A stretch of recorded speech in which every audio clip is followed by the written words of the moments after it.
पुणे प्रकरणी मुख्यमंत्र्यांनी गंभीर दखल घेतलेली आहे। मुख्यमंत्री देवेंद्र फडणवीसांनी पुणे पोलीस आयुक्तांसोबत चर्चा केली। गंभीरपणे या सगळ्या बलात्कार आणि अत्याचार प्रकरणाचा तपास करा अशा सूचना मुख्यमंत्र्यांनी पोलीस आयुक्तांना दिलेल्या आहेत।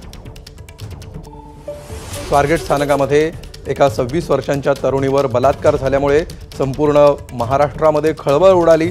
स्वारगेट सारख्या अत्यंत वर्दळीच्या ठिकाणी बस स्थानकाच्या अत्यंत मध्यभागी उभ्या असलेल्या एका बसमध्ये हा प्रकार घडला।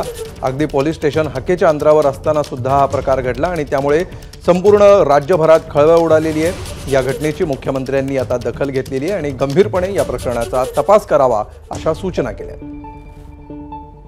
तर ही घटना नेमकी काय होती हे सविस्तर बघूया। पुण्यातील स्वारगेट बस स्थानकामध्ये एका 26 वर्षांच्या तरुणीवर बलात्कार झालाय। या धक्कादायक प्रकारामुळे पुणे हादरलंय। काल पहाटे ही घटना घडली। पुण्यात काम करणारी ही मुलगी फलटणला जात होती। फलटणला जाण्यासाठी स्वारगेट एसटी स्थानकामध्ये मंगळवारी पहाटे बस स्टेशनवरती आली आणि एका बसमध्ये तिच्यावर बलात्कार करण्यात आला। दत्तात्रय रामदास गाडे असं आरोपीचं नाव आहे आणि तो सध्या फरार आहे। पोलिसांची पथकं त्याच्या मागावर आहेत।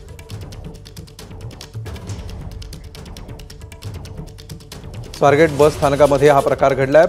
स्वारगेट एसटी स्टँडवर एका 26 वर्षांच्या तरुणीवर पहाटे 5:30च्या सुमाराला बलात्कार करण्यात आला आणि त्यानंतर एकच खळबळ उडाली। सध्या पोलीस प्रशासनाकडून या सगळ्या घटनेचा शोध घेतला जातो आहे। या घटनेशी संदर्भातली ही 3 महत्त्वाची दृश्य सध्या आपण पाहतो आहोत। स्वारगेट बस स्थानकामध्ये ही घटना घडली। तरुणीवर अत्याचार करण्यात आले। घटनेचा सीसीटीव्ही फुटेज देखील सध्या समोर आलेला आहे। मात्र या फुटेजमध्ये आपण बस बघू शकतो, ज्या बसमध्ये हा गैरप्रकार घडला, हे दुष्कृत्य घडलं। या इतरही सीसीटीव्ही फुटेजच्या माध्यमातून पोलीस सध्या आरोपीचा शोध घेण्याचा प्रयत्न करत आहेत। तर आरोपी दत्तात्रय गाडे हा सध्या फरार आहे। त्याच्या भावाची सध्या चौकशी पोलिसांकडून केली जाते आहे आणि दत्तात्रय गाडेचा शोध घेतला जातोय। पोलीस सध्या दत्तात्रय गाडेच्या मागावर आहेत।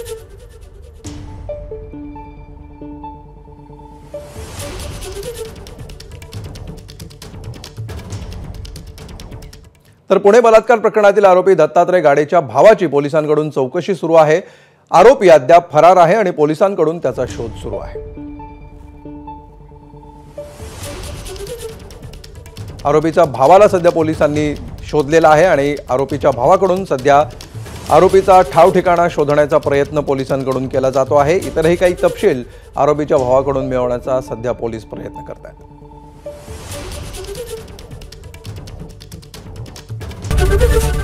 एबीपी माझा, उघडा डोळे बघा नीट।